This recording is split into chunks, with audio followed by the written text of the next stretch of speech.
ថ្ងៃនេះខ្ញុំនឹងបង្ហាញចំណុចមួយទាក់ទងជាមួយនឹងការដំឡើងកម្មវិធីសម្រាប់បង្កើត website ដែលយើងប្រើកម្មវិធីមួយគឺឈ្មោះថា WordPress បាទអញ្ចឹងដើម្បីបង្កើត website មួយដោយដែលបងប្អូនបានដឹងហើយគឺយើងត្រូវការឈ្មោះ domain មួយហើយបន្ទាប់មកយើងត្រូវការភ្ជាប់វាទៅជាមួយនឹង hosting បាទហើយខ្ញុំឧបមាថាបងប្អូនមាន domain ហើយនឹងមាន hosting រួចហើយដែលបានដំឡើងរួចហើយបាទអញ្ចឹងទៅពេលនេះគឺយើងដើម្បីដំឡើង WordPress យើងត្រូវចូលវាទៅក្នុង cPanel របស់យើងបាទអញ្ចឹងឧទាហរណ៍ថាបងប្អូនមាន domain មួយដែលត្រូវបានដំឡើង hosting រួចហើយខាងអ្នកដែលគ្រប់គ្រងសេវា hosting គេក៏បានឲ្យ password ហើយនិង username ដើម្បី log in ចូលទៅក្នុង cPanel ដើម្បីដំឡើង website នោះបាទខ្ញុំឧទាហរណ៍ថាមាន website មួយដែលឈ្មោះថា Service Cambodia អញ្ចឹងដើម្បីចូលទៅក្នុងcPanel ខ្ញុំត្រូវវាយ servicecambodia.com បន្ទាប់មកវាយ /cPanel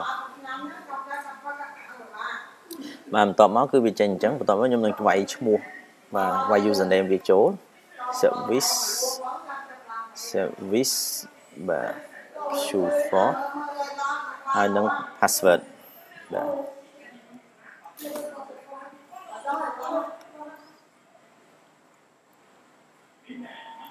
បាទអញ្ចឹងវា successful វាចូលមក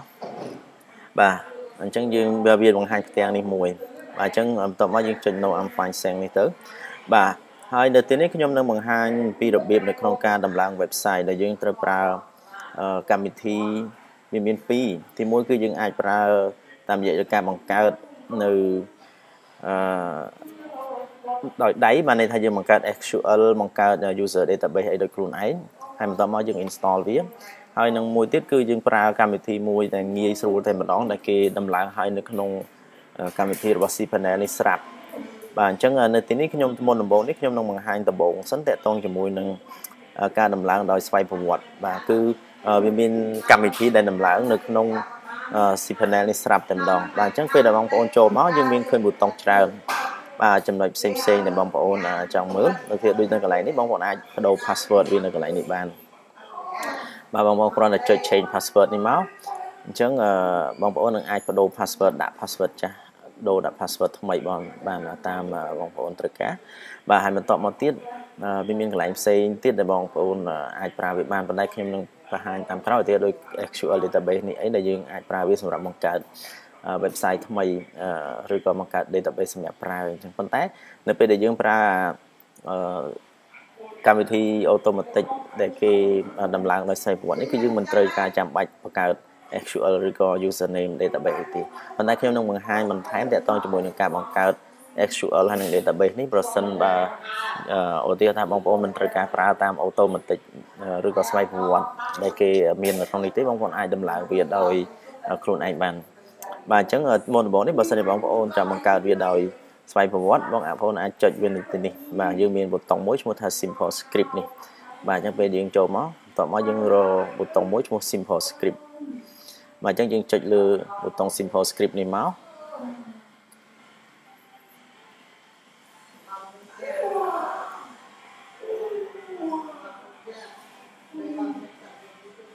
បាទអញ្ចឹងនៅពេលដែលយើងចូលមកគឺវាបង្ហាញផ្ទាំងនេះមួយផ្ទាំងនេះវាមានប៊ូតុងច្រើនវាមានកម្មវិធីច្រើននៅក្នុងការបង្កើត website បាទបងប្អូនអាចបង្កើតវាតាមរយៈ WordPress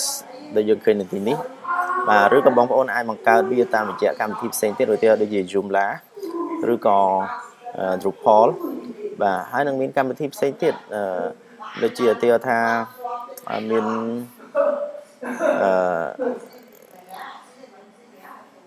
បាទ Lam survey ឬក៏ស្អីផ្សេងនេះវាមានកម្មវិធីផ្សេងច្រើនទេប៉ុន្តែឥឡូវនេះគឺយើងមិនបាច់គិតពីវាទេយើងផ្ដោតទៅលើការបង្កើតរបស់យើងគឺយើងចង់ប្រើ WordPress បាទអញ្ចឹងនៅពេលនេះបងប្អូនចុចនៅលើកន្លែងនេះមួយគឺ WordPress បាទអញ្ចឹងនៅពេលនេះគឺវាមានបង្ហាញផ្ទាំងមួយមកឲ្យយើងឃើញហើយវាមានចេញចំណុច2ដែលឲ្យយើងមើលគឺ install ហើយនិង import បាទយើងមិនយក import ទេគឺយើងយក install បន្ទាប់មកយើងចុចលើ install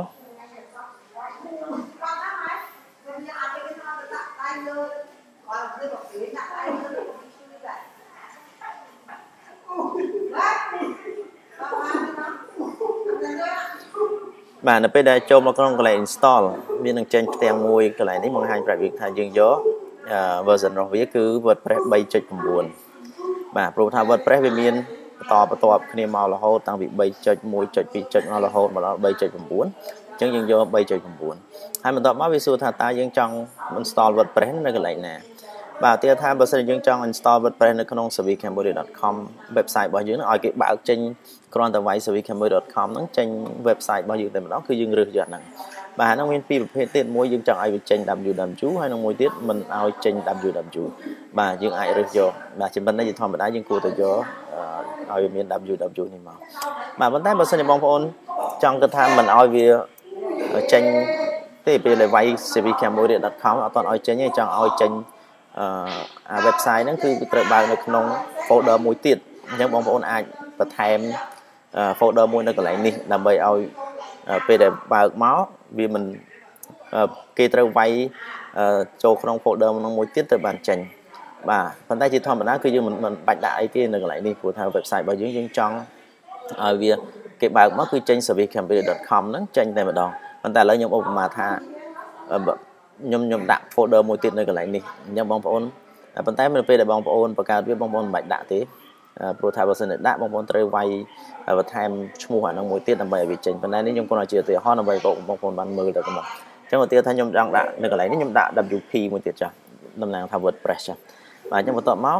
គឺយើងមើលកន្លែងនេះthis option include administrative privilege database configuration and more change are optional កន្លែងនេះយើងអាចផ្លាស់ប្ដូរបានបើសិនជាយើងចង់ផ្លាស់ប្ដូរវាយើងអាច click to display ប៉ុន្តែបើសិនជាយើងមិនចង់ទេយើងទុកវាទៅវាមានបង្កើតឲ្យយើងនៅនឹងស្រាប់ហើយបាទហើយនេះយើងទុកវានៅនឹងទៅបាទបន្ទាប់មកយើងមើល step ទី4គឺគ្រាន់តែយើង tick ថា I have read the terms and conditions បន្ទាប់មកយើងអាចចុច complete យកតែម្ដង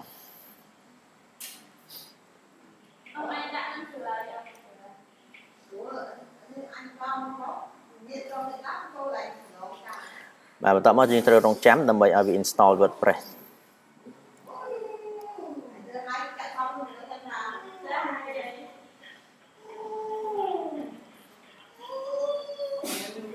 បាទយើងរងចាំបន្តិចដើម្បីឲ្យវាដើរឲ្យអស់ព្រោះវាឡើងដល់ 59% បាទបន្តិចទៀតវានឹង complete 100%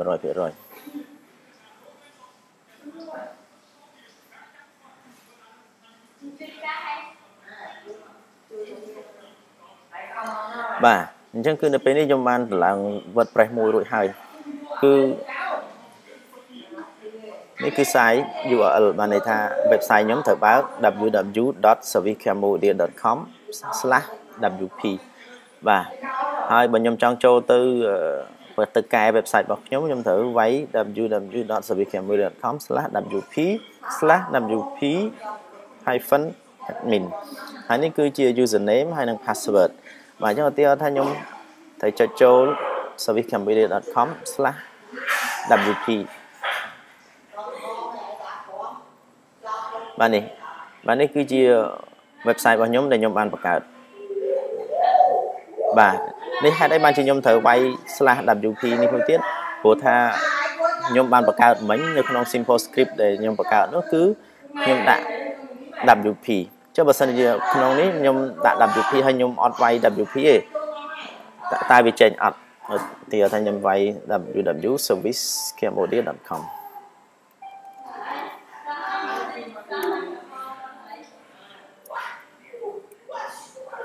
បាទអញ្ចឹងឃើញនៅពេលដែលខ្ញុំវាយត្រឹមតែ savicambodia.com គឺ website របស់ខ្ញុំនៅទំតម្លើងរបស់វិញគឺអត់មានទេមាន website មួយផ្សេងព្រោះនេះខ្ញុំបានតម្លើង website មួយផ្សេងរួចហើយបាទអញ្ចឹងបើសិនជាខ្ញុំចង់ចូលទៅ website ដែលខ្ញុំបង្កើតមិញខ្ញុំត្រូវវាយ wp ដើម្បីបានវាចូលបាទអញ្ចឹងបើខ្ញុំចង់កែតែ website ដែលមាន /wp ហ្នឹងគឺខ្ញុំត្រូវវាយនេះខ្ញុំយក savicambodia.com/wp/wp-admin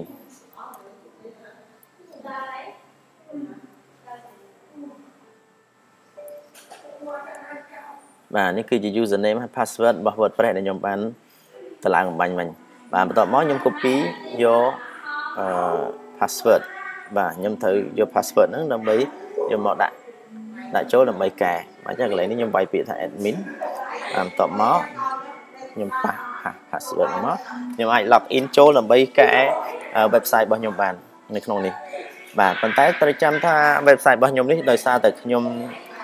ដាក់ WP នៅក្នុងនោះមួយទៀតអញ្ចឹងខ្ញុំត្រូវវាយ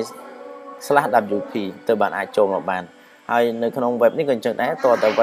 /WP មួយទៀតទៅបានអាចបើកបានបាទអញ្ចឹងហើយបានជាខ្ញុំប្រាប់បងប្អូនថានៅពេលដែលយើងដំឡើងយើងមិនចាំបាច់វាយពាក្យអីឬក៏ folder ស្អីផ្សេងឬក៏អក្សរអីផ្សេងនៅក្នុងអា cloud ដែលវាឲ្យតនឹងទេបើសិនជាបងប្អូនចង់ដំឡើងវានៅលើ website របស់បងប្អូនផ្ទាល់តែម្ដងទៀតថា servicecambodia.com អញ្ចឹងទៅគឺបងប្អូនមិនបាច់វាយអីចូលនៅក្នុងអា cloud ដែលវាឲ្យដាក់នឹងទេបាទអញ្ចឹងអានេះគឺខ្ញុំគ្រាន់តែដាក់សាកល្បងបងប្អូនមើលដើម្បីឲ្យដឹងថាអាកន្លែង cloud ដែលវាឲ្យដាក់នោះគឺបើសិនយើងដាក់យើងនឹងត្រូវតែវាយបន្ថែមមកទៀតមក website របស់យើងចេញអញ្ចឹងយើងមិនចាំបាច់ដាក់វាទេបាទអញ្ចឹងដោយសារនេះវាមានអញ្ចឹងខ្ញុំអត់ចង់បានវាខ្ញុំអាចនឹង remove វាចោលបានបាទខ្ញុំអាចត្រឡប់មកក្រោយវិញហើយខ្ញុំអាច remove website នឹងចោលបានវិញអូខេ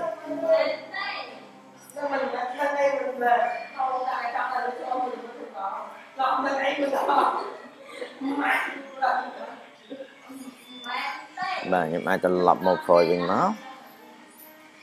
បាទនៅកន្លែងនេះខ្ញុំអាច uninstall បាទខ្ញុំអាច uninstall website របស់ខ្ញុំដែលខ្ញុំតម្លើងវិញបានខ្ញុំអាច uninstall នៅកន្លែងនេះបានបាទចុចទៅលើ uninstall នេះមកបាទ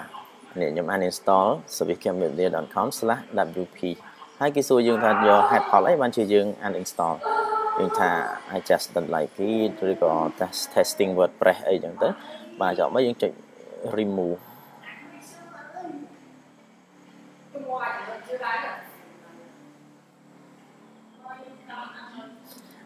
បាទអញ្ចឹងយកចាំឲ្យវាដាក់ផុតមកវានឹង remove ចោលបាត់ហើយបាទអញ្ចឹងគឺវាបាន remove ចេញពី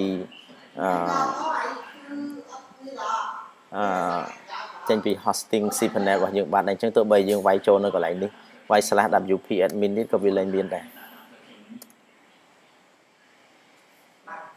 អត់មានទេបាទអញ្ចឹងគឺខ្ញុំគ្រាន់តែប្រាប់ឡើងវិញថានៅពេលដែលយើងដំឡើងនៅពេលដែលបងប្អូនចុចចូលមកដំឡើង install បាទ install new script នៅក្នុងកន្លែង WordPress នេះគឺយើងមិនចាំបាច់វាយពាក្យអ្វីទាំងអស់ចូលទៅក្នុងកន្លែងហ្នឹងទេបាទអញ្ចឹងយើងចុច install មក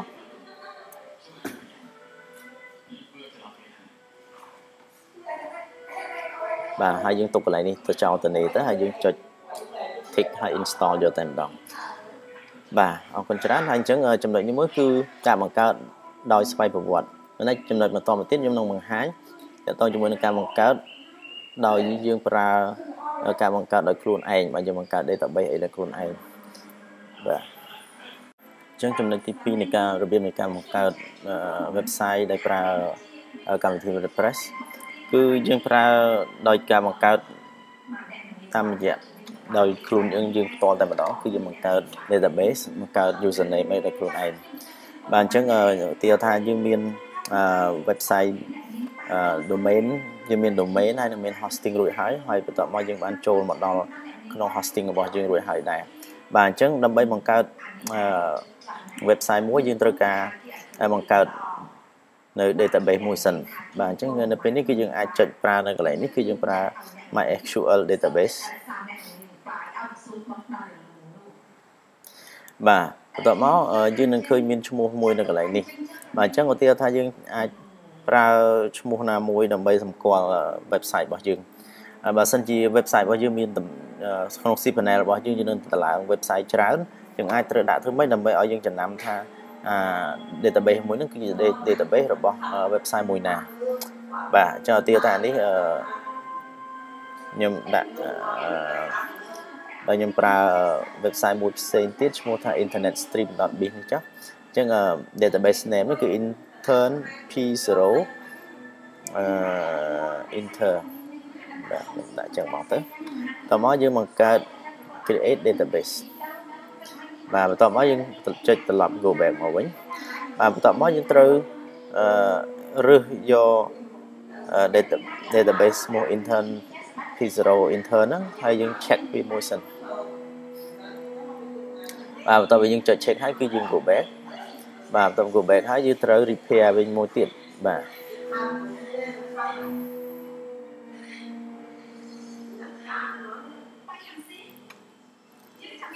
បាទបន្ទាប់ពីយើងចុច repair ហើយយើង go back ត្រឡប់មកវិញបន្ទាប់ពីយើងបង្កើត database ហើយយើងត្រូវបង្កើតមួយទៀតគឺយើងបង្កើត username បាទគឺយើងបង្កើត MySQL user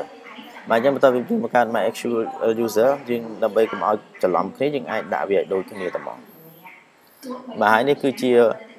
password ដើម្បីយើងដាក់ password ទីមួយយើងអាច generate password ប៉ុន្តែបើសិនយើងអត់ចង់ generate password ទេយើងអាចដាក់វាដោយខ្លួនឯង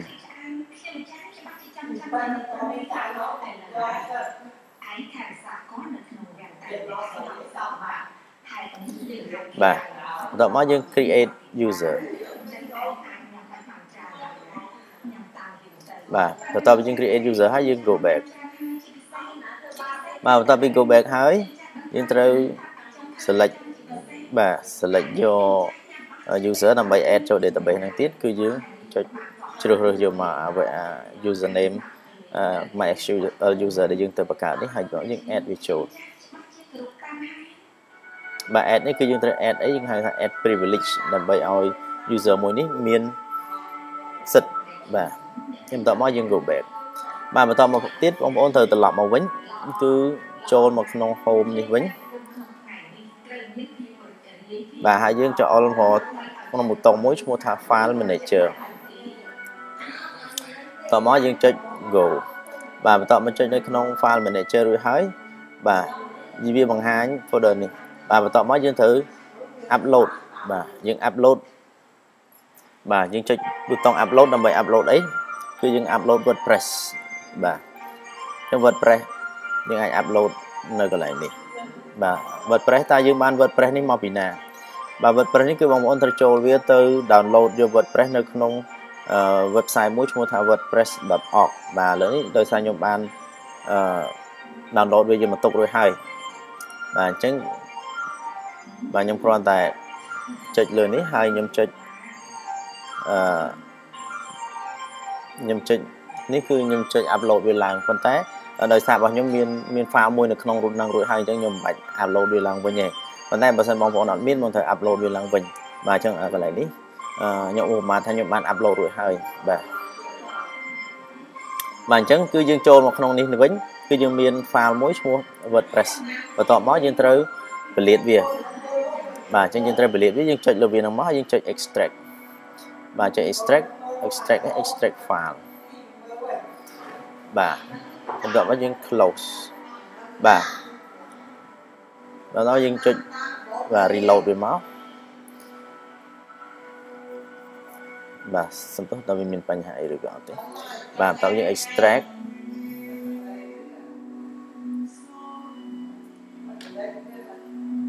អូខេវាដូចជាមានបញ្ហាអីមួយនៅក្នុងកម្មវិធីរបស់យើងនេះបាទ reload វាឡើងវិញបាទវាអត់ចេញអញ្ចឹងយើង upload វាថ្មីចូលតែម្ដង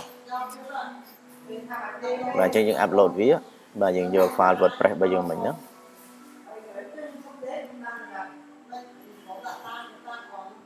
បាទអញ្ចឹងយើងបើវាមានរួចហើយយើង replace វាចោលតែម្ដងបាទគឺយើងupload WordPress របស់យើងចូលបាទតើ WordPress ដូចខ្ញុំប្រាប់ថាតើយើងបានមកពីណាគឺយើងត្រូវទៅ download វានៅក្នុង website មួយឈ្មោះ wordpress.org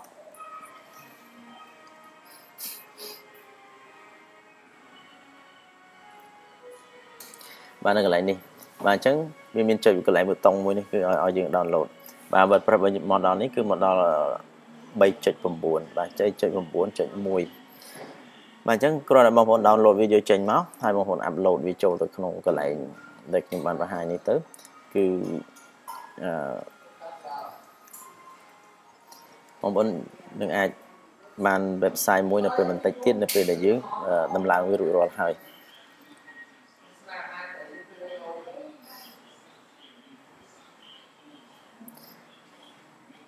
បាទអញ្ចឹងនៅពេលនេះគឺយើងបាន upload រួចហើយអញ្ចឹងយើង refresh បាទយើងចុច reload វាមកកន្លែងនេះមកបាទអញ្ចឹងយើងបាន WordPress មួយនៅកន្លែងនេះតោះមកយើងចុចលើវាហើយយើងចុច extract បាទពេលយើងចុច extract ហើយយើង close បាទ close ប៉ុន្តែយើងត្រូវដឹងថា WordPress នេះវាមាន folder មួយឈ្មោះ WordPress អញ្ចឹងទៀតអញ្ចឹងយើងត្រូវ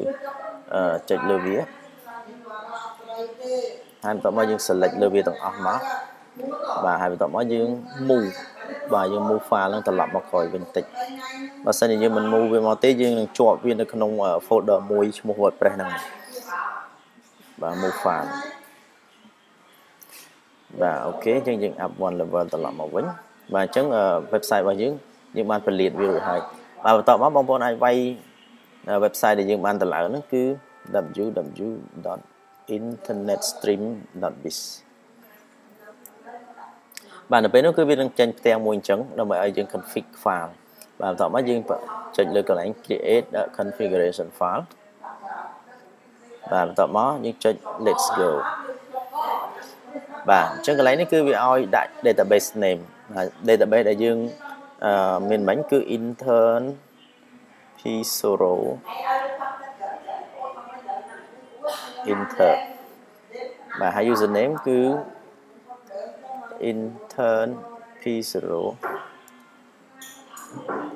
inter ដូចគ្នាបាទហើយ password បាទយើងដាក់ password នេះគឺ password របស់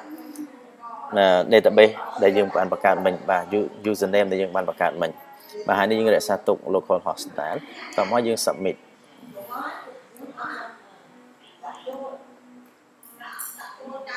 បាទអញ្ចឹងវាចេញមកអញ្ចឹងបានន័យថាវាដើរ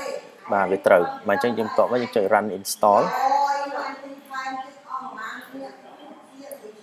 បាទបន្ទាប់មកគេឲ្យចេញ site title បាទអញ្ចឹងនេះយើងអាចដាក់មក welcome អញ្ចឹងទៅបាទបន្ទាប់មក password ដើម្បីដាក់ចូល បាទ username នេះយើងអាចដូរបានយើងអាចប្រើ admin អញ្ចឹងឬក៏យើងមិនចង់ប្រើទេយើងអាចដូរវាបានបន្ទាប់មកយើងដាក់ password នៅកន្លែងនេះ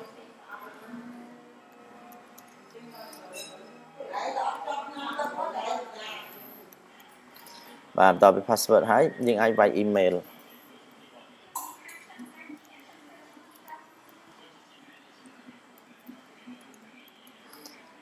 បាទបន្ទាប់មកយើងចុច install WordPress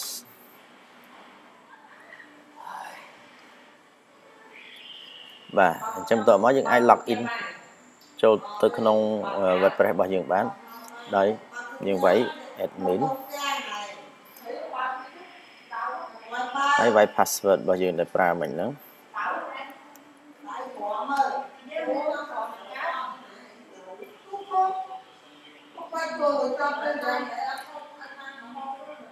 បាទអញ្ចឹងនៅពេលនេះគឺយើងបានតម្លើង WordPress របស់យើងរួចហើយហើយនេះគឺជាផ្ទាំងខាងក្រោយដើម្បីយើងកែបាទយើងអាចកែ WordPress របស់យើង website របស់យើងបានបាទហើយតើ website របស់យើងមានរាងយ៉ាងម៉េចយើងអាចវាយវានៅទីខាងមុខយើងដាក់ internetstream.biz មកហើយយើងមើលមកបាទគឺ website របស់យើងគឺមានរាងអញ្ចឹងបាទមានរាងអញ្ចឹងបើសិនជាយើងចង់កែអីផ្សេងៗយើងអាចចូលនៅផ្ទាំងខាងក្រោយដោយវាយ internetstream.biz/wp-admin បាទអញ្ចឹងបន្ទាប់ពីនេះទៅយើងអាចកែប្រែដាក់អ្វីផ្សេងៗធ្វើឲ្យ website របស់យើងស្អាតបន្ថែមទៀតបានបាទអញ្ចឹងនៅក្នុងការដំឡើងនេះគឺយើងចាប់ប៉ុណ្ណេះអរគុណច្រើន